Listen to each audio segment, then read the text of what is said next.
against Willie Porges. Jeskai Black Obzon Blue players will be given the green light, and we will be underway here in the quarterfinals in just a moment. Thompson overall, we asked him while we were getting set up here for the top 8 what he thought of his deck. Thompson very honest with himself and doesn't necessarily think because he top 8'd that his deck is necessarily a good one. He said that he loves the deck except for the mana. He thinks the mana is misbuilt, too many of his lands into the battlefield tapped, but he loves the spells. Well, we are underway here. Porges going to start off with a Sunken Hollow. Thompson will sacrifice that Bloodstained Mire for a Smoldering Marsh as we begin things.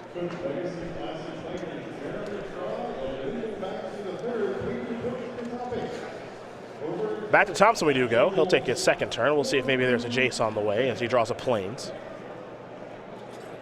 He said he has liked some of the new cards. Has liked Chandra, has liked Kalidas, has not liked Linvala very much. Yeah, Linvala's been too slow in the matchups where you would want a timely reinforcement sort of effect. But Chandra's looked impressive on camera all weekend long, and Thompson confirmed that. A Windswept Heath here for Willie and a passing in the turn, so it's a slow start here for both players. Thompson going to miss a land drop, so it's an even slower start as Porges will sacrifice that Windswept Heath. We'll see what land Willie does want to search up. And he'll go with a basic forest. For Thompson, if he's able to win this tournament, that'd be 30 SCG points for him. And that'll put him right into the thick of things for a race to the Players' Championship. We are so early on in the season. Jeff Hoagland, first place coming into this weekend for Season 1, at south of 80 points. Yeah. So 30 is just a huge chunk at this point. Yep.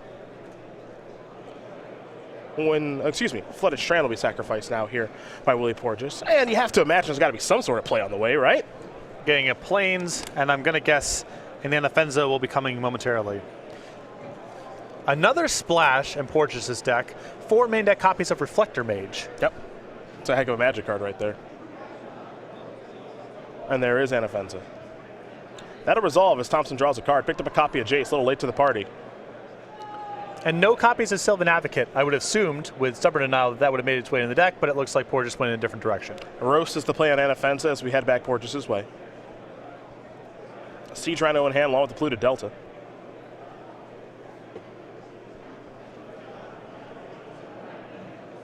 And it looks like Porges does have a copy of Reflector Mage in hand right now. And Mana War, very good historically against people who are missing land drops. Yes. And Reflector Mage even better in that scenario, the Mana War. Canopy Vista is the land, and Gideon is the play. Now that's a card we actually haven't seen very much of this weekend because we've seen so much of 4-color Rally that we have just not seen very much of this Planeswalker. Yeah, not a whole lot of Obzon aggro, and the Obzon aggro lists that we have seen have been light on Gideon so far. A Mountain the draw for Thompson. But you can appreciate this card's not great against Rally because they gum up the board. And it's not great against Ramp because it's a little slow to bring to bear. And if those are the 2 top decks coming in the weekend, maybe a good time to leave your Gideons at home. A Monastery Mentor there from Thompson. After finally drawing a land, so now we go back Willie Porges' way.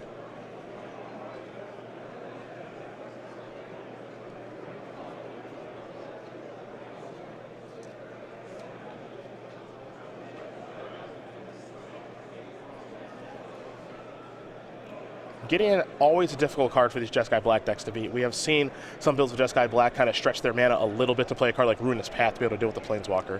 It's one of the tougher things about leaning heavily on spells and less on creatures, which is the direction these Jeskai Black decks have been going in months, is you become a lot more vulnerable to Planeswalkers.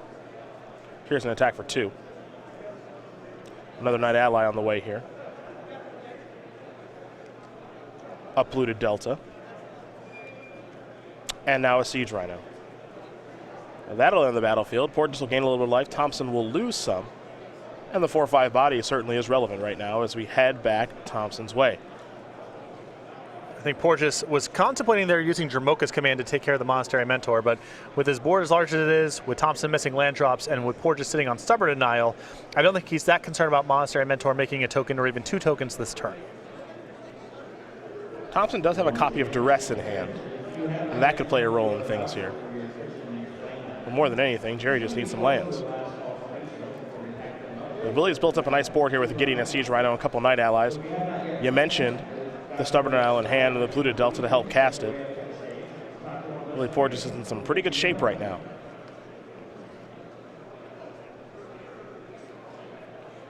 Thompson might be thinking Painful Truths here, and he will cast Painful Truths. He'll also get to make a Monk. We'll see if this resolves.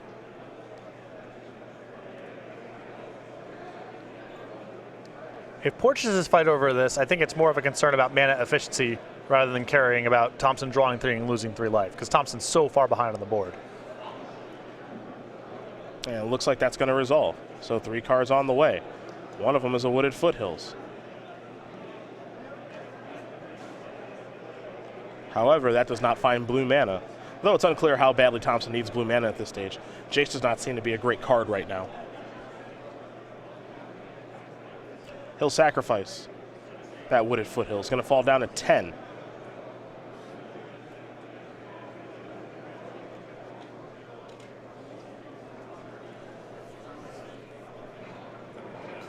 We'll see what the land he wants to search up is. Looks like Smoldering March was on top of the deck, and I think that's the land he's going to find. Well, if he's fetching right now, I'm assuming that he's doing this with the intent on following up with Duress, and that's the land that allows him to do it.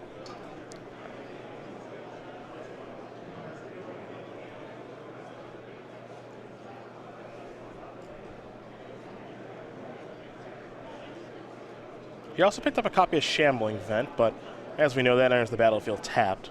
And that might be the plan for next turn.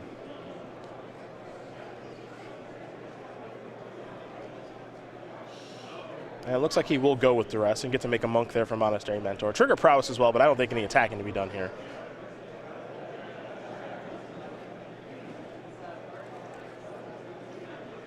Porges will sacrifice Blue to Delta. And even if he has no other spells in hand, I think it's worth just casting the Stubborn Denial to conceal what your hand is. Well, Porges has a Dromoka's Command in hand and a Siege Rhino. Okay. So if he draws a 6 land next turn, he gets to do everything. I don't think Thompson can survive. And even if he fails to do that, if he draws a spell, any spell plus Dromoka's Command is likely to be his turn also. Modern Classic players, that is time. Active player can review the first 5 turns. Stubborn Denial will counter the Duress. And we're going to head back Willie Porges' way, as we do have an update here for you. As Corey McDuffie with a Tarka Red does win game number 1 over Dalton Osmond.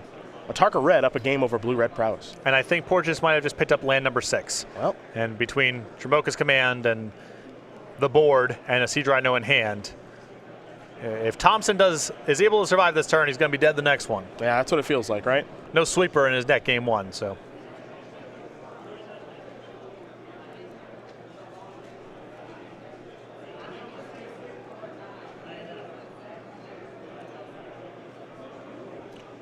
Porges, as you mentioned, Dromoka's Command and Siege Rhino in hand. Just wants to make sure all of his mana, lines up appropriately to play all of his spells. Now he might start by just going up with Gideon and attacking.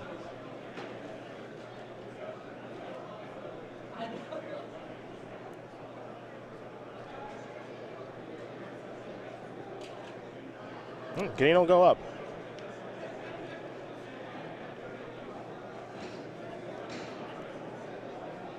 Here's an attack with all the creatures. Thompson would like to do some blocking. And it looks like his only block is going to be in front of Gideon. He'll take 8. Going to fall down to 2. And now here's a Siege Rhino. And that'll do just fine, as Willie Porges going to win game number 1 here over Gerry Thompson. Obzon Blue able to break serve up a game here over Jeskai Black. Yeah, Thompson had 1 stumble there, and that was it. Porges' draw was a little on the slow side, but he was able to make his land drops and was able to get a Gideon in play before Thompson got anything going, and the consequences of that cascaded for the remaining turns of the game. Well, let's take a look at the sideboard, shall we? Because that's where each player is going. So we'll start there with Gerry Thompson and his Kalidas, Trader of Get, 3 Radiant Flames, 2 Rose, 2 Dispel, 3 Negate. An other end, a Chandra Flamecaller, a Linvala the Preserver, and an Infinite Obliteration. So I think he wants the Utter End and the 2 Roasts, just good answers to 3 and 4 mana creatures that are on the ground. I could see the additional copy of Chandra coming in this matchup if you think the game's likely to go long. And there's enough high value cards in Porges' deck where Dispels and Negates make some amount of sense. I would probably lean on bringing in the Negates because he wants more answers to Gideon, but some mixture of the counter spells I think are likely to come in. For Willie Porges, 4 Self-Inflicted Wound, 2 Disdainful Stroke, 2 Hollowed Moonlight, an Ochthide's Command, 2 Jace's Prodigy, 2 Painful Truths to Dispel, and an Exert Influence. I like the 2 copies of Painful Truths in this matchup and the Dispel. I think the 2 copies of Jace are okay if you think that Thompson is likely to side out a lot of his shock effects, which seems likely in the matchup. The rest of the sideboard, not all that attracted to me, but with Thompson having Treasure Cruise and potentially sideboarding into more expensive spells, Porges might want to dabble in Disdainful Stroke. Well, those are the options there for both players. They will sideboard, shuffle up, and get ready for game number 2. Gerry Thompson will be on the play. We'll talk about Season 1, the schedule, and, of course, the Kitchen Links playmat. Now in Las Vegas during the conclusion of Season 4. That invitational counted towards Season 1, and Caleb Scherer did win that invitational, so congratulations to him. Brian Braun-Duin won our Standard Open at Las Vegas, so that's why he's very close to the top of the leaderboard. In Cincinnati to kick off 2016, that's where we watched Bobby Fortinelli get the job done. In Charlotte, we saw Jund get the job done in Modern. Now we're here in Atlanta, where we're working on crowning a champion. Next weekend, we go to Columbus, where you will be battling. After that, we'll have the regional championships. Go.starcitygame.com for more information. Find the regional championship closest to you. After regionals, we head over to Louisville, then our Legacy Open in Philadelphia, Sarah in Indianapolis, Sarah in Baltimore, and then the Season 1 Invitational in Columbus, April 15th through the 17th, Standard and Modern as the invitational formats. Now, of course, any Open that you do play in, and you probably know this by now, but Kitchen Links is the playmat that you'll get all throughout Season 1. So you sign up for an Open, you get a Kitchen Links. Simple, easy, sign up, take it on with you. Get it on site when you register for any of our Open events. Back to the match we go. Game number 2 about to be underway. You see each player looking at each other's deck list because that is public information when you do make your way to the elimination rounds. It is certainly one of the benefits of being there, and Gerry Thompson is very familiar with this area of the tournament. Another Open top 8 for him. Let's make it number 19 as we do update that graphic over the course of the work week. Open wins 5, could be 6 if you're able to make the comeback here and win the next couple of matches. Invitational top 8s, 6. Invitational wins 2 for the 31-year-old from Elk River, Minnesota. It's been an impressive career for Gerry, and I'd say right now we're probably in the middle of it. I think he's been playing Magic for a pretty long time. I think so too, and not a big surprise to see Gerry have a lot of success week 1. Very good at both identifying the powerful cards that people might be sleeping on a little bit, and also very good at identifying what new cards he thinks people are going to be drawn to, what new decks people are going to be drawn to. And so having a good metagame read week 1, it's a tough skill to have, but it's something in Thompson's wheelhouse. Well, we'll see what he can put together here for game number 2. A little bit of stumbling and fumbling with the mana, and Willie Porges was able to run him down pretty easily there. But Abzan Blue is a pretty unforgiving deck. If you stumble and fumble against this deck, its creatures are large, its spells are powerful, and it kills you quick. Well, it's even more pronounced in the builds that have Stubborn Denial, because once you fall behind, it's not even like you can hope to peel a roast or a murderous cut to get back to parity. When you fall behind on the board, it's very, very hard to catch up. Again, when we do have updates for you, we will certainly let you know what they are, as Corey McDuffie was up a game in his match against Dalton Osman. That's a Tarka Red versus Blue-Red prowess. We've got Christopher Brickley, number 3 overall seed, playing Mono Green Eldrazi against Joe Lissette, number 6 overall seed, playing 5-color Bring the Light. And then Marcel Strotz, who's playing Red Black Dragons against Andy Ferguson, who is playing Abzan Company. That's 2 versus 7. Again, any updates we have, we will certainly bring to you. And we do have an update for you right away. That Eldrazi deck did not take much time at all to take care of Joe Lissette. Christopher Brickley wins that match over Joe Lissette 2-0. Mono Green Eldrazi moving on. I mean, I thought that matchup was going to be bad for Lissette, but not that bad. That ended pretty fast. Well, if you talk to Joe over the course of this weekend, he actually said, I think my Eldrazi matchup, all forms of it, is really bad. Yeah. And I think that that's definitely true. Now, that match played out a little bit quicker than I thought it would, but those big mana effects, Joe's deck does just not have a good answer. So Lissette with another top 8 to add on to his resume, but it's not going to be another title for him, unfortunately, getting knocked out of the tournament. For Marcel Strauss with Red Black Dragons, number 2 overall seed, he wins game number 1 over Andy Ferguson. That's Red Black Dragons up a game over Abzan Company. And I bet he's happy to hear the news about the Eldrazi deck advancing to the semifinals instead of Lissette's Bring to Light deck. Bracket shaping up very nicely for Marcel right now if he's able to get past Andy.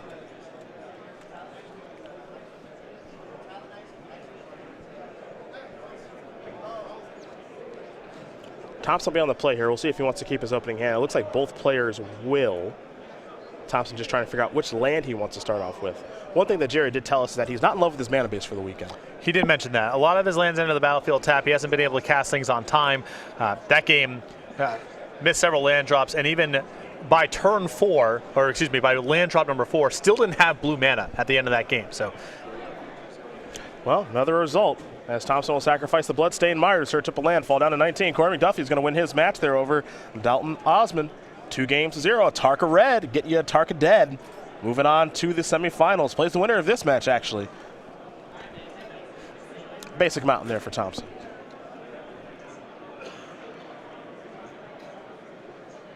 Soulfire Grandmaster. That's the draw.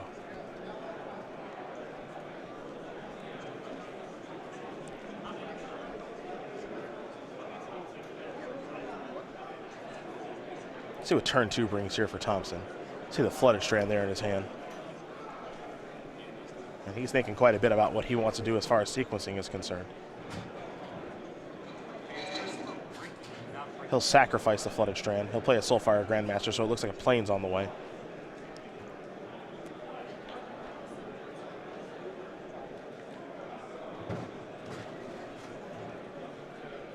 And there is the Plains. Now, he does have a Canopy Vista in hand. I think the thing that he might be missing at this stage is both black and blue mana. Yeah, well, that's the spot that Thompson's deck is going to get into pretty frequently here. He can either give up several turns of development here and fetch battle lands to make sure that he has all of his colors of mana, or he can cast some things early on time and give up some colors. I think Thompson's just hoping to draw lands down the road. Most of his fetch lands will find the appropriate battle lands, assuming that he has enough basic 7 come into play on tap. So he wants to get a Soulfire Grandmaster in play, giving up some colors in the meantime. Porges will sacrifice a Wooded Foothills and a Windswept Heath here.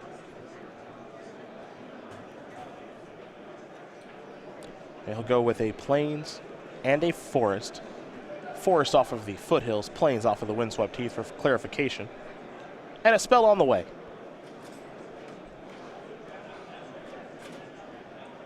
And it'll be a Den Protector face up and a passing of the turn. Let's go back Gerry Thompson's way. Picked up a copy of Roast.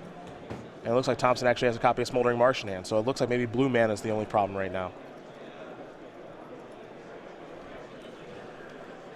Oh, he's got a Polluted Delta. Yeah, right. he's smooth. His mana's good.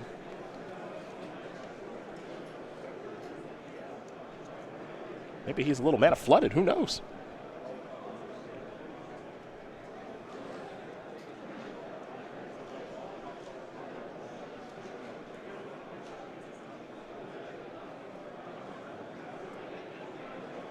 He'll sacrifice the Polluted Delta. Fall down to 17 here, Will Thompson. Sunken Hollow, the weapon of choice. When your opponent plays a Den Protector face up on turn 2, it's usually giving away a fair bit of information. There's some matchups where people just need to block right away, like against a Tarka Red, where it's not necessarily saying very much. In a matchup like this, where that isn't the case, it usually indicates your opponent's hand is very land light and resource heavy if they don't feel the need to leave the Den Protector for somewhere down the line to get something back. There's Monastery Mentor.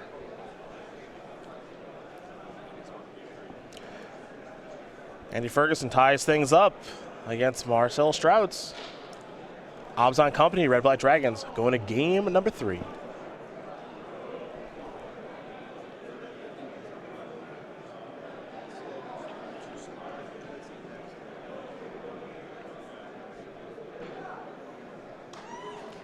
A Flooded Strand, which can't find black mana thanks to Sunken Hollow, can give Porges all the colors he's looking for, and that's exactly what he's going to find.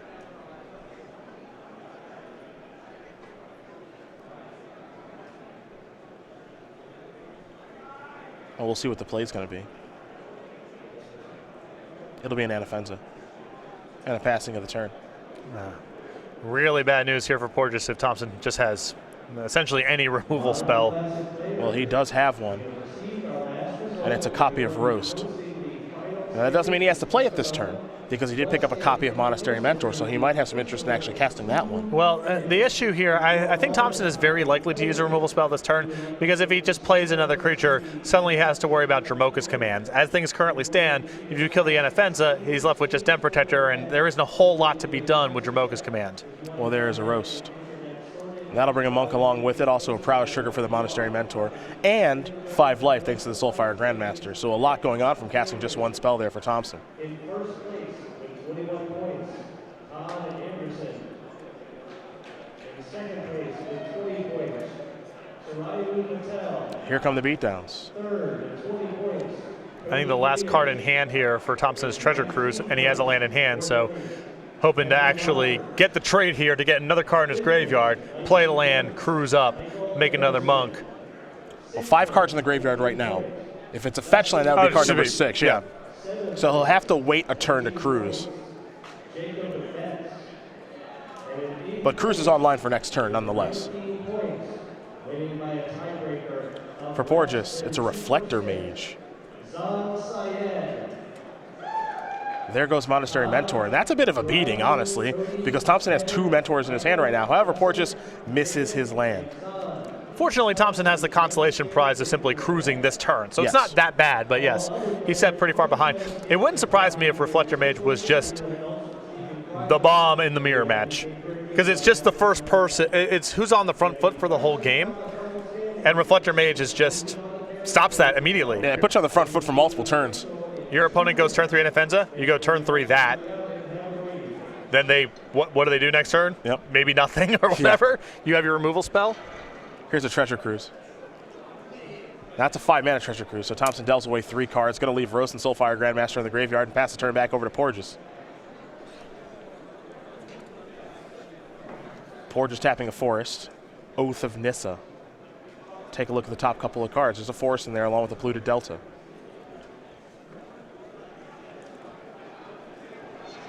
This one a new addition to an Obzon deck. I haven't seen this one in this deck before. There's the battlefield. You look at the top 3 cards of your library. You can reveal a creature, a land, or a planeswalker. You see the reveal there of Polluted Delta from Willie. You get to put that in your hand. The rest go on the bottom. And there are some planeswalkers in this deck. So the mana aspect of it, not trivial. Here comes Reflector Mage. Unlikely to come up, but I'm sure at some point in this tournament, Porges has had 4 lands in play, not had double white.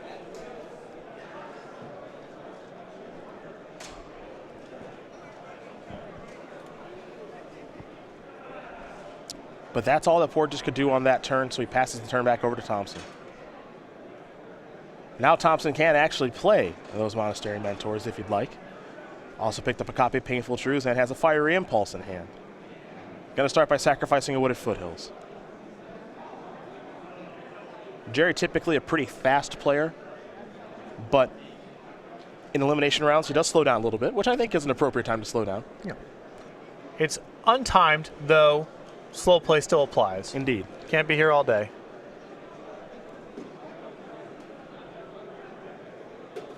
Especially since at this point, you don't have a good sense of what's going on in Porges' hand. Mm-hmm. Obviously, it's all spells, but could be a lot going on over there.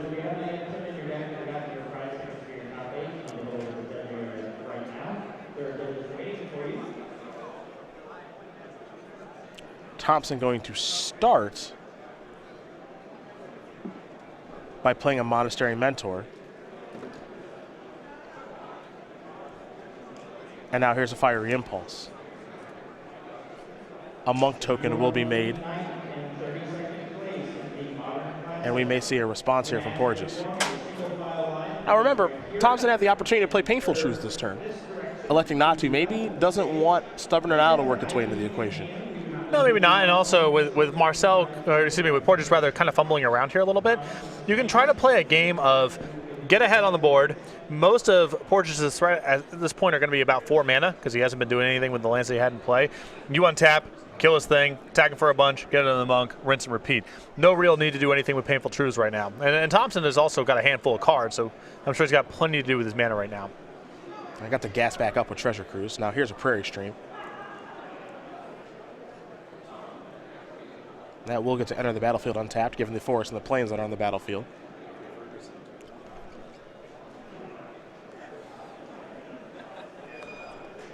And it looks like we've got a murderous cut on the way. And a result to tell you here, as Andy Ferguson does win his match over Marcel Strauss, 2-1. Able to come back from being down a game, and Obzon Company does move on, taking care of Red Black Dragons. Should have never doubted you. Should have never doubted you. Yeah, especially against Gerry, of course.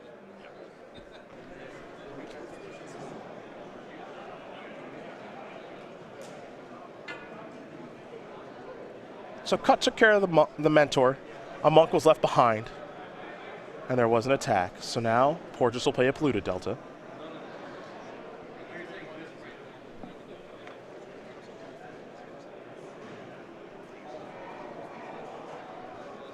And there is a Swamp.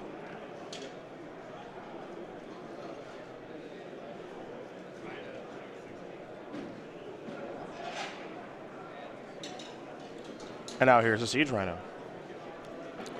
Trivia question for you. Ooh, trivia. I love trivia. Porges' deck, 25 lands in it. How Yeah. many of them produce mana?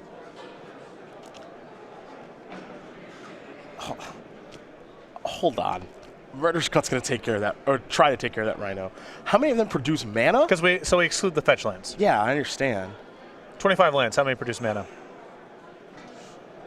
9. The answer is 9. Yes! Yes! I thought that because the last time you asked me a question, the answer was also 9. Really? Only 9 mana? 16 fetches and 9 lands that make mana. Holy crap, that's crazy. Standard is in a weird place. Yes, it is. That's wild.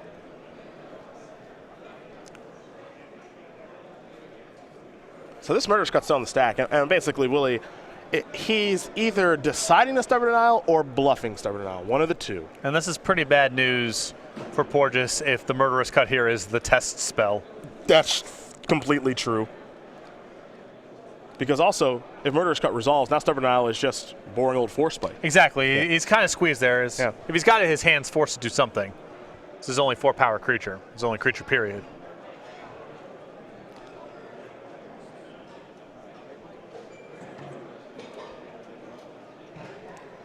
A land of painful truths. And how about a monk? A monk is good to go. 3 cards on the way, one of which is Disdainful Stroke. Those monks are 2-power attackers, so in they come. Porges is going to fall down to 9. Thompson will happily pass the turn back. He's built up a nice board, only 1 mana available. But he's done a nice job here of getting ahead and staying ahead. Well, the problem is once Monastery Mentor is in play unchecked, any removal spell from Porges doesn't really catch him up. And Porges, because of his misland drops and the nature of his deck being so dense with 3 and 4 mana plays, hasn't really gotten in a position to play 2 spells in 1 turn. So he is falling behind on the board, and Thompson is regularly gassing back up 3 cards at a time. Hard to keep up when that's happening.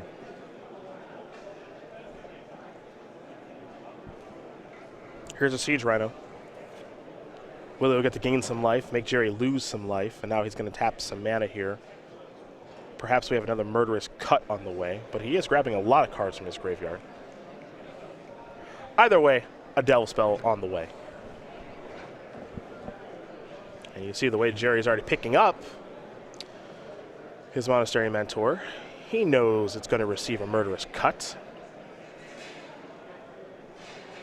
Or does he? It smells like a Treasure Cruise to me, maybe? Tassiger. Oh, Tassiger, pardon me.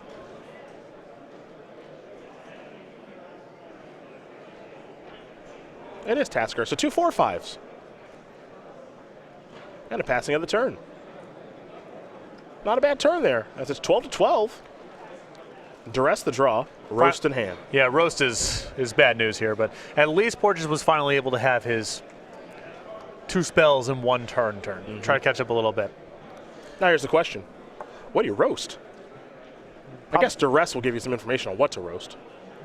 And Gideon down, Siege Rhino left over.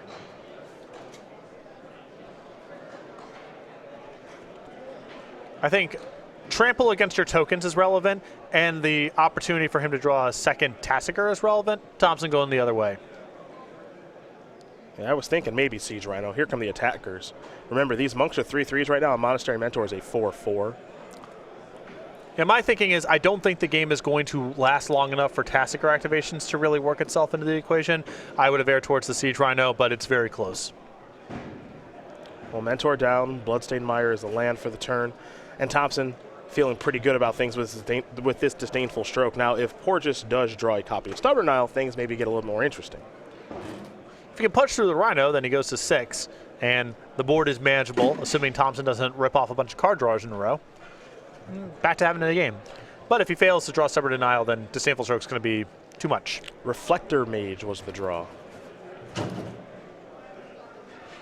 Reflector Mage is an interesting draw. But Porges is going to go for Siege Rhino. Thompson is going to go for Disdainful Stroke. That will resolve. Siege Rhino down. And Porges is going to concede the game knowing a lethal attack is coming. So, Gerry Thompson is able to win game number 2 here over Willie Porges. Jeskai Black, Obs on Blue, getting ready for game number 3. Could have potentially bought himself one more turn with the Reflector Mage, which is a safer play if you're worried about Disdainful Stroke. But most likely, Porges is going to have to just cast the Siege Rhino next turn anyway. You're giving Thompson one more draw to the Disdainful Stroke, and I think the Siege Rhino gives you a higher chance of stabilizing the game next turn, assuming it resolves and Thompson can't generate a spell. So what do we think? Or anything change given that Willie's going to be on the play, so Gerry will be on the draw? If I'm on the play as Porges, I'm more interested in having Jason. It's a harder card for him to answer. I don't think if much really changes beyond that. But if Jace was a swing card before, I know it's a little dodgy because Thompson has access to some shocks and they might still be in his deck. But Jace becomes more attractive on the play. Well, you see the options there for both players yet again. They're going to go back to the drawing board here. Willie Porges will be on the play for game number 3. We talked about the Season 1 schedule. Now we'll talk about Season 2 as it was announced on StarCityGames.com by StarCityGames.com President Pete Hoffling. Now, of course, the Columbus Invitational, you know about that from Season 1, but this other stuff, you don't. Well, we open up with back-to-back Modern events again, with opens in Milwaukee and Indianapolis, then Standard in Atlanta and Orlando, a Modern Open in Dallas at the end of June. After that, we head on over to Worcester for Legacy, Standard in Columbus, and in Baltimore. In August, we have a regional championship, which we'll have more information about as we get closer to that event, a Modern Open in Syracuse, and then the Season 2 Invitational in New Jersey, August 19th through the 21st, Modern and Standard as the Invitational formats. Now, the playmat for Season 2, well, that'll be coming later down the road. So keep your eyes peeled for that, as that announcement will be made on StarCityGames.com and a whole bunch more. But that gives you an idea of where Season 2 and the dates and locations are going to be. So we hope to see you at any and all of those dates. But right now we're here in Atlanta during Season 1, where Gerry Thompson's playing against Willie Porges. Jeskai Black against Obs on Blue. Pretty cool thing about this top 8. 8 great players, 8 different decks as well. So pretty cool stuff in this brand new format. Just, we had a feeling Oath of the Gatewatch was going to have a big impact, and it certainly has. Yes, and it, like I said when we first came back here, it's nice to see a mixture of old decks getting new stuff and new decks playing with all new stuff. And we've gotten both of those all throughout both days of competition and now in the top 8 as well. I wrote down a bunch of cards as I was getting prepared for this tournament of just things to keep my eyes to look out for. It's a pretty long list. You think of Chandra Flamecaller, which Gerry has in his deck, Nissa Voices Endicott, which you saw very little this weekend, Linvala the Preserver, also very little. The new Oaths, Oath of Nissa, probably the best of the bunch, but we didn't really see any of the other ones. Eldrazi Displacer and the rest of the Eldrazi that are out there. Goblin Dark Dwellers, which you saw a pretty fair amount of. Yeah, it's certainly a very solid card for mid-range decks that have the good 3-mana removal spells. Kent Ketter trying a new build of Jeskai with Jeskai Charm and Exquisite Firecraft plus Crackling Doom, something going on there as well. Flaying Tendrils, that brand new Infest effect that this format certainly needed to contain those aggressive decks, though it hasn't stopped Corey McDuffie at all this weekend. That card seeing some play. Expedite and Slip Through Space in the Blue-Red Prowess decks. Kozilek's Return, World Breaker in the Eldrazi decks. Kozilek, Reality Smasher, Matter Shaper, Eldrazi Mimic, Thought-Knot Seer, even Ruin in their wake if players can figure out a way to build their mana base appropriately with that card. I didn't even write down Sylvan Advocate. Yeah. And the creature lands like Wandering Fumarole and Hissing Quagmire. So Oath of the Gatewatch is having a huge impact. Reckless Bushwhacker in the top 4. Yeah. A very new build of a target red here from Corey McDuffie. No copies of Temur Battle Rage. So even though that's one card, it totally changes the structure of the deck. Now you can become much more of a go wide token plus a Tarkus Command Reckless Bushwhacker deck. Hopefully we'll get to see McDuffie later on in the elimination rounds. Well, Willie Porges is going to take a moment to use the restroom, so we'll come back in the booth here. Cedric Phillips, Patrick Sullivan bringing you the coverage here from SCG Atlanta. It's been fun to watch so far. We had 567 players come out. Weather certainly did play a role in our attendance this weekend, but snow apocalypse is apparently happening up north. 567 is great for week 1 of Standard. It's a tournament typically where the viewership numbers are great. Everyone wants to see what's going on here. And usually there's a Pro Tour coming up that's Standard. This time it's Modern, so you would hypothetically assume less interest because people aren't preparing for the Pro Tour. We still got great viewership numbers, but people don't have the new cards. They don't know what deck they want to build yet. And so often our attendance numbers are a little bit on the lower side.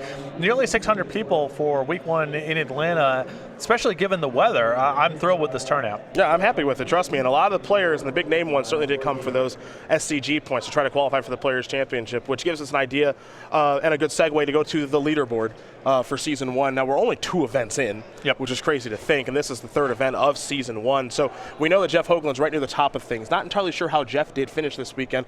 Not in elimination rounds for the first time this year, as he did go back-to-back. But you see 79 SCG points for him. Caleb Shearer with 65. Brian Braun doing with 52.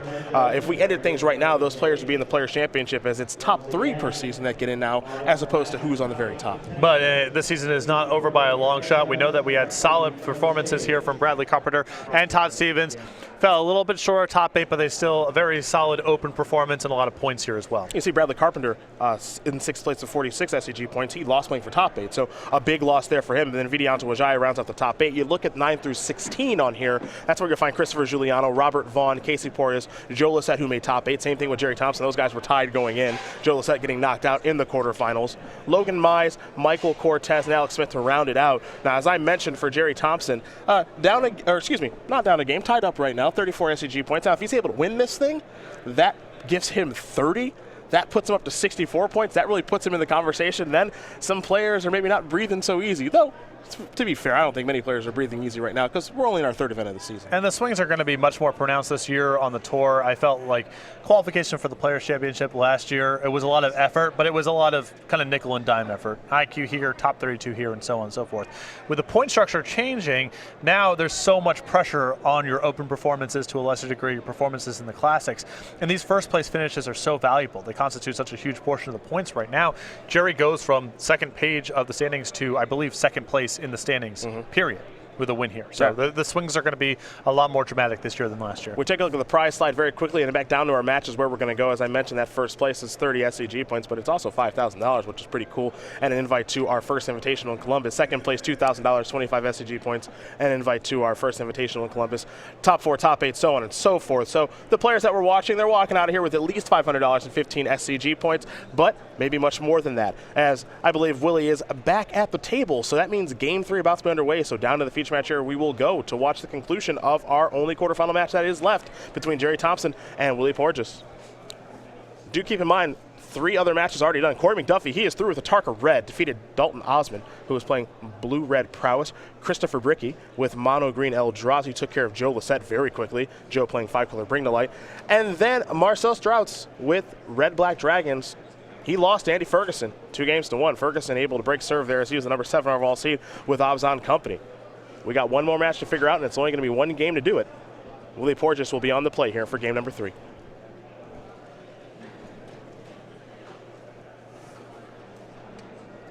See if each player is happy with their opening hand or not. And it looks like they are, but there's always that slight pause at the beginning because as a player with the mana bases that these two have, you got to figure out what lands to play. I know I'm going to keep, but give me a minute. Yep. I played at Grand Prix Portland a couple of years ago, which was modern. I was playing the 5-color zoo deck, and I had a lot of keeps. Okay, I'm going to need 10 seconds here to map out what the first 3 turns are going to look like before I actually start taking some game actions. You got to make sure you do get those mana bases correct and figure out which lands to search for. And this is harder than what I was doing. Oh, yeah. This is very, very difficult stuff. Porges is going to start with Flooded Strand searching up Canopy Vista as he falls down to 19. So now his second turn of the game.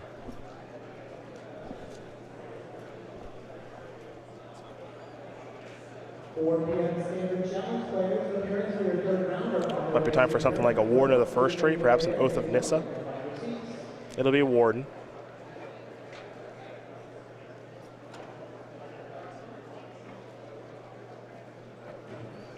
See what the second land's going to be. It's going to end the battlefield tapped. It's Sunken Hollow. And now we're going Thompson's way. He'll draw. Jace the draw. A relatively powerful card. Yes.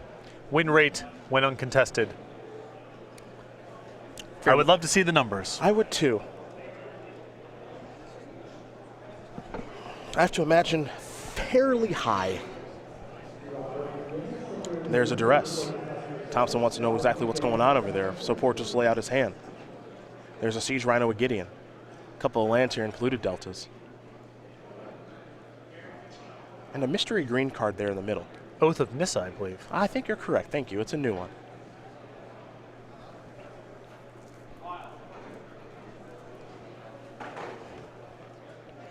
So we'll see what Thompson does want to select. Now remember, Gideon always pretty difficult for these Jeskai Black decks to be able to deal with. Gerry gets access to better counter spells post-board at least. Mixtures of negates and disdainful strokes if he wants it. Looks like he will take care of the Gideon and simply pass the turn back. Porges' mana base is a little bit strange right now. Those 2 polluted deltas in hand. Picks up a swamp for the turn.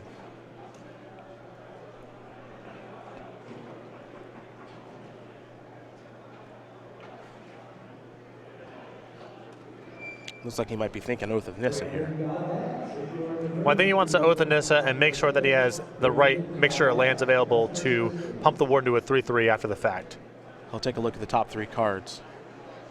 We'll see what he wants to select. Again, he gets to choose between a creature, land, and planeswalker among those cards. There's a Warden in there. I think there might be another Gideon in there too.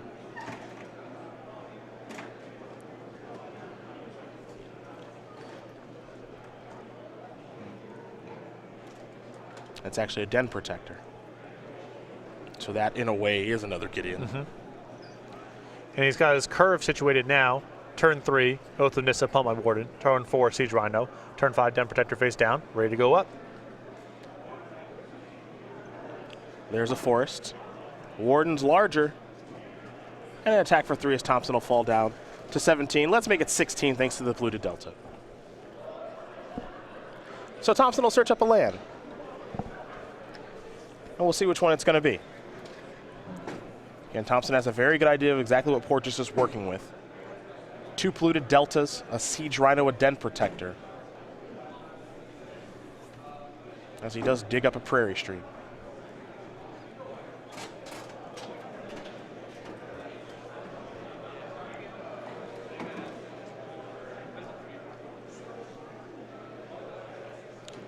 Now Thompson will draw. Picked up a Flooded Strand. I believe he does have a copy of Painful Truths in hand. And it looks like also a copy of Roast. Now, what I've typically seen in this sort of matchup is, as long as Gideon doesn't show up, being able to play a long game against this Abzan deck, not a bad idea. Well, you do have to be conscious of your life total. It's not free to go down as low as possible because they do have some reach in the long game with things like Siege Rhino and the creature lands. So, yeah, you can take some hits and you can use your life total as a resource to some extent, but it's not a pure control sort of matchup where you can go all the way down to 1 and be safe. So it's a balancing act. There's Crackling Doom. Warden going to bite the dust. And you see Thompson doing that on the main phase out of respect for Stubborn Denial. Porges will draw a copy of Wooded Foothills.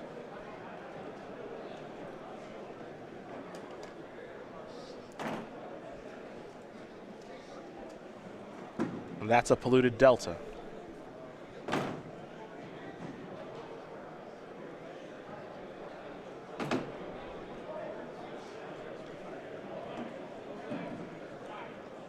And there's a swamp. So now all battle lands moving forward here for Willie will be good to go. And I think we'll have a Siege Rhino on the way here that's going to bring Thompson down to 12.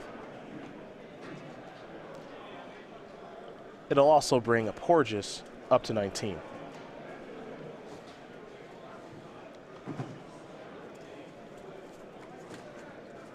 So now we're going to head back Thompson's way. It'll be his 4th turn of the game. He'll draw a card. And Roast is what he's drawn. You can see these games look quite a bit different here when Porges is on the play and has something going on early. You know, he's able to force Thompson just to respond, can't really use his time drawing cards, and can fire back up. Also, because Porges has cards like Den Protector in his deck, he's not necessarily beat if the game goes on for a long time. He can hang around late.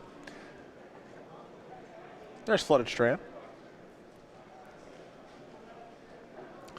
It's not like Porges has got any one card to stick for very long. His Warden got in 1 attack. Looks likely like the Siege Rhino will get in 0 attacks, but it still feels very different.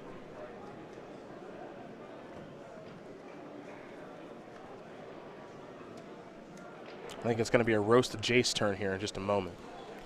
That's what I'm sensing as well. And that's a pretty good turn because that means Jace will be flipping soon. Then it can recast Roast or Crackling Doom. And now we head back Willie's way. Willie will draw a Warden of the First Tree.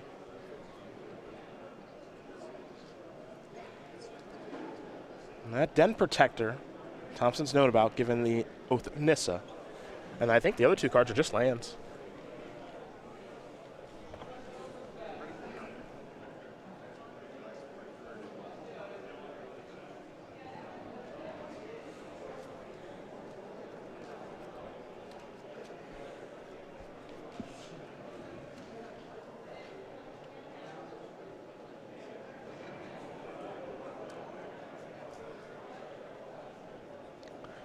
Porges is starting to hit a point where I think he might run into issues with the overlap on his fetch lands and battle lands moving forward.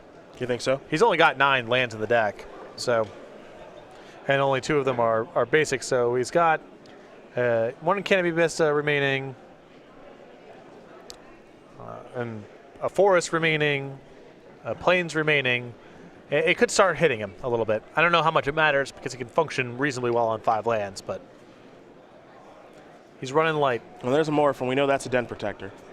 So Thompson will untap. He'll draw a card. He knows his Den Protector, too. His Duress is the draw.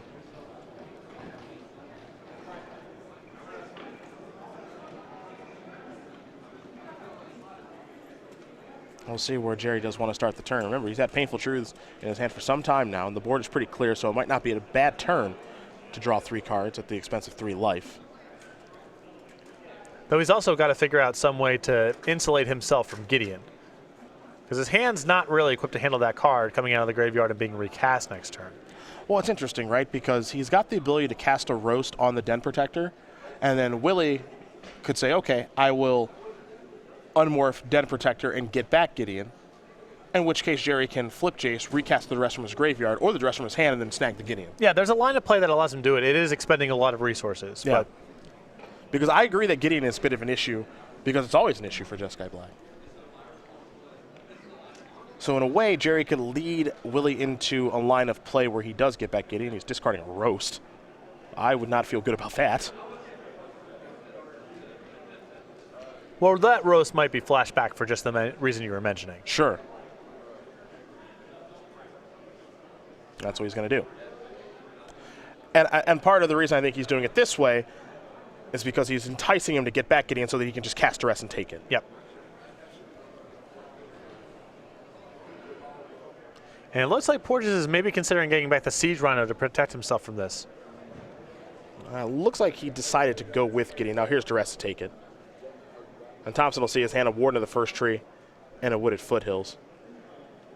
There's a Wooded Foothills for Thompson. And now he'll just pass the turn back and hope maybe a Gideon doesn't come off the top of the deck. And it looks like it was just another Warden of the First Tree there for Porges. Although I will say, Warden is not the worst here. No, not really. He can cast both Wardens and pump both Wardens. Mm-hmm. He's got 6 lands in play, so he's not that far away from being able to go all the way up. Exactly. And Gerry's hand right now, it's a Painful Truths which could turn into anything. Yep. But at the cost of life. And he does have some to work with. But his Jace can only go up to slow down a Warden. So there's Warden number 1. There's an activation right away. And now here's Warden number 2. And here's an activation right away. So they're both level 1, they're both 3/3s. But Porges is empty-handed, so if Thompson's able to find an answer, life is pretty good. And he does have a Murderous Cut in his hand, it appears. So he will sacrifice a Wooded Foothills, fall down to 10. He'll get himself a Smoldering Marsh, which will enter the battlefield untapped. If Thompson can answer both of these threats, it becomes very hard for Porges to catch up. I agree. Because that Jace is going to go up to 3. That Jace at 3 represents a removal spell for a follow-up play. And then short of Gideon, I'm struggling to see Porges catching up unless he draws extremely well. Well, here's Murderous Cut. 2 mana means delve away 3 cards, so 3 lands gone. And now Thompson will untap. He'll draw a card for the turn.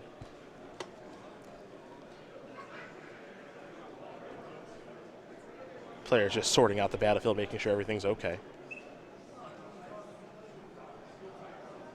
Picked up a copy of Bloodstained Mire for the turn.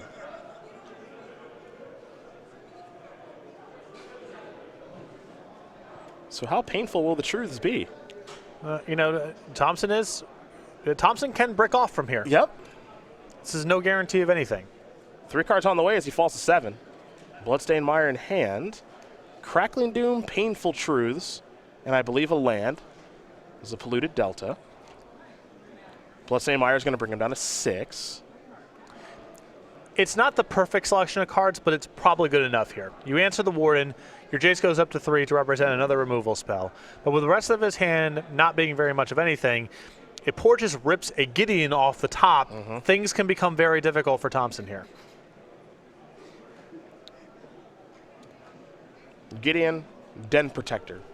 Both seem to be pretty good draws. Now, even Siege Rhino, now Thompson's at 3, and another Siege Rhino can finish the game. Yeah. So it's a big draw step here for Willie Porges. Let's see how he does. That is an Anafenza. At least that has the hope of getting the Jace off the table if you're Yes. Porges. If you know trades with a Roast or Crackling Doom, then you're a parity. Thompson draws a Roast. Now the complexity is, what do you do with that other copy of Painful Truths? You could cast it for 2. I'm okay actually casting for 2. You can cast it for 2. It's not always, it doesn't have to always be 3. I don't love going down to 4, but you know, if he does Painful Truths for 2, finds a Soulfire Grandmaster, cast a Roast, and then he gets his life back, and then we're talking about a completely different game all of a sudden. If he does it for 3, it's a huge risk because he doesn't have a whole lot of answers. Doesn't have a whole lot of counter spells for Siege Rhino. I'm just such a coward too. I don't want to go to 3 against Abzan, even though he's already. I think he's only taking care of 1 Siege Rhino. Well, here's Painful Truth. So Let's find out if it's for 2 or for 3. Yeah, because he did reorganize his mana. All right, it's for 2. And he found a Disdainful Stroke. That's big. Perfect. That's big. Because now that Disdainful Stroke shuts off Siege Rhino, also shuts off Gideon. That's a big find. Here comes Roast. That'll take care of Anafenza. There's a Polluted Delta plus the Jace, pass the turn back. That's the swing right there. Now the big draw for Porges becomes a creature land. Does he have any? He said he has 9 lands to tap for mana. He's not even on any of that stuff. Yeah, the 4th color has made all those been removed from the deck. So. Yeah, Shambling Vent, Hissing Quagmire, stuff like that you typically see in Abzan aggro, but this is Abzan blue, so you have to make some changes to be able to get blue mana into the deck. Jace is going to go up to 5, pass the turn back. Draw Go does not favor Willie. That Jace represents at least 1 more removal spell, most likely 2 at this point with it at 5. And Porges' big draws here are cut off by Disdainful Stroke. So he has to chain together several big draws in a row. And Thompson has to just miss, basically. Here's an Anafenza. Thompson taking a look at his graveyard here to see how Jace could take care of that. There's a myriad of ways. So he's just going to fan it out so he knows his options. Does have Crackling Doom in hand. He'll just cast that right now. So down goes Anafenza. 2 more damage going to be dealt over to Porges. And now we head Gerry's way. He'll draw another copy of Disdainful Stroke. Even harder Hammerlock, it feels. Perhaps now just looking for a card drawer like Treasure Cruise. Even any creature would even be fine at this point. And also true. Back to Porges we go. Jace is certainly looming heavily over this game. Because Jace basically, on 6 counters, it says, I have 2 answers to your next threats. And then if you do happen to peel a Gideon, well, I can counter that. And you don't have any creature lands in your deck either, so. And speaking of creature lands. Boom. See a little laugh there from Thompson. Finally found something to win a game with. Yeah, there's a Shambling Vent. Looks like Warden of the First Screen may have been the draw there for Willie Porges. And it is, but that one is easily answerable by Thompson. There's a Plains. And this in this instance, if you're Gerry, you don't even have to really worry about Stubborn Denial. Yeah, you can't get the Warden up to a 4-power creature. Porges smart, going to activate right away there with the Warden to make it into a 3/3, level 1, if you will. Thompson will draw. Copy of Fiery Impulse, clean answer. Yeah, now he doesn't even have to mess around with anything out of his graveyard. He can keep blessing the Jace if he wants to do that. And a mana-efficient way to get it done as well. Yeah. Now, the one thing that I think to take into consideration with the Fiery Impulse is a card like Jamoka's Command. Because that could make things a little bit annoying, but Well, at that point, that's the last card in hand, and then you can just use Jace to get off the table. Not a huge deal. Thompson might be thinking Shambling Vent activation here. Well, he has enough mana left over if he activates the Shambling Vent. Guess it's going down a different path. It's going to say to Disdainful Stroke and pay 1 for a potential Stubborn Denial. This is a duress to make sure the coast is clear. All right, Polluted Delta. Now it's safe for the same way because you know there's no Disdainful Stroke. Now here comes the vent. In attack for 2. Thompson up to 6. Porges down to 11. And these Shambling Vent shots, they represent a couple of things. One, it's going to bring Porges' life down and Gerry's life up. But when Gerry's life goes up, that means Painful Truths can be recast from the graveyard. I think at this point, Thompson's probably just leaning on, hoping that Jace can just flash back Crackling Dooms, and that alongside the Shambling Vent can get the game done. But if somehow the game drags out, he does have the option of gassing back up. Reflector Mage the draw. It's dead.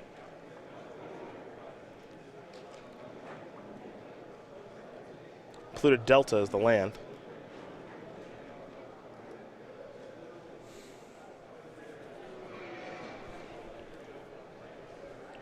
And Porges is just going to figure out how he wants to play the Reflector Mage. Assuming it is a Reflector Mage. I could be wrong. Wingmate Rock, maybe? It's got one in the deck.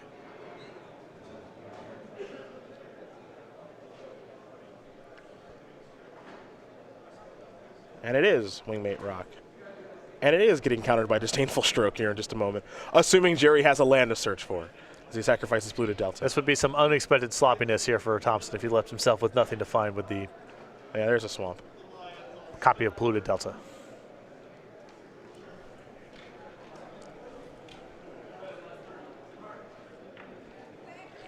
So Gerry will shuffle, present, and we'll head back his way. And I think we'll see another Shambling Vent activation here in just a moment.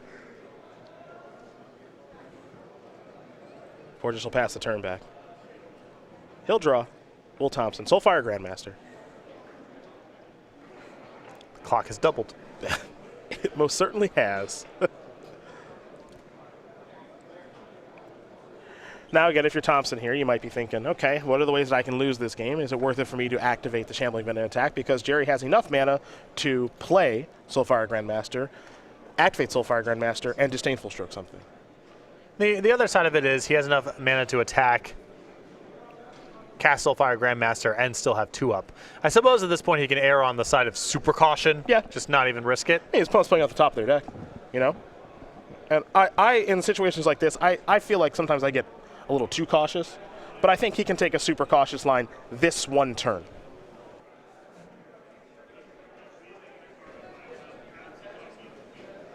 Here's a Murderous Cut. And I think this works out great, right? Because now he can say, okay, pay with Soulfire Grandmaster, Disdainful Stroke something, and then leave Disdainful Stroke mana up in case you peel another spell that matters. Right, and Thompson really getting paid off here for the patience, because you would hate to use the Disdainful Stroke on this Murderous Cut if you weren't getting it back for free, and you'd also kind of hate to lose the Soulfire Grandmaster. Soulfire Grandmaster, if he gets on tap with it, puts a stranglehold on the game. There's Flooded Strand. Jason's going to go up to 6. Thompson going to go up to 7. Porges will fall down to 9. Reflector Mage. That'll resolve. Back to Gerry's hand it goes. Can't play Soulfire Grandmaster next turn.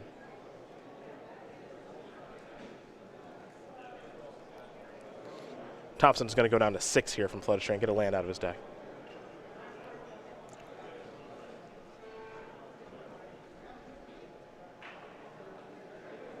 Looks like he's thinking Canopy Vista. Here you also might be thinking I'm out. Oh no, he's not. No, he's got a Vista and a Plains left in his deck. Just leave the Vista in there because there's more overlap with other fetches.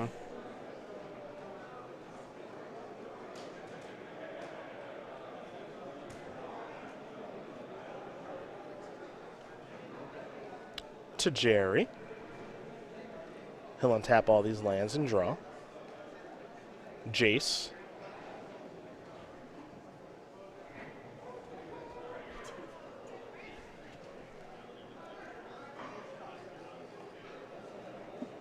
See if he wants to take Jace down this turn or not. Again, in a way, he's kind of got Shambling Vent, just taking care of the Reflector Mage so he doesn't have to get too crazy. Well, Thompson's graveyard is an extension of his hand at this point, and he's in range of getting the game done fairly soon here. If the concern you have at this point is how do I play around like the perfect set of cards being on the top of Porges' deck, one way to play around it is by ending the game sooner. Very true. So you can get Porges to 7 this turn, animate this Shambling Event, get him to 5, and then your Soul Flyer Grandmaster's redeploy. You still have a Crackling Doom left over in your graveyard that's 2 more points of damage. Yeah, a good way to protect against the draw steps is to cut the number of draw steps. Right. So I like the patience that Thompson has showed up until this point, but now that Porges' life total is in range of ending the game, he may as well put it on the pedal a little bit. Well, let's see what the play is here now.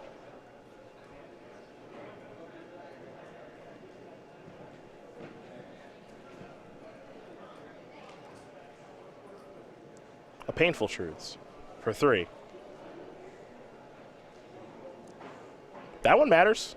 Yep. Looks like he wants to, well, he needs to tap a black for it, so he accidentally tapped a Prairie Stream. Fixes that. So 3 cards on the way, one of which is Jamoka's Command, another one's Flooded Strand, and I think another one is Jamoka's Command, and that is going to do it. Gerry Thompson's going to win this match here over Willie Porges, 2-1. Jeskai Black will take care of Obzon and Blue for the #1 overall seed in this tournament, and number 13 on our Season 1 leaderboard. He's going on to the semifinals to play against his good friend Corey McDuffie, who's playing a Tarka Red. Should be a fun match to watch, and we are certainly going to watch that one. Yeah.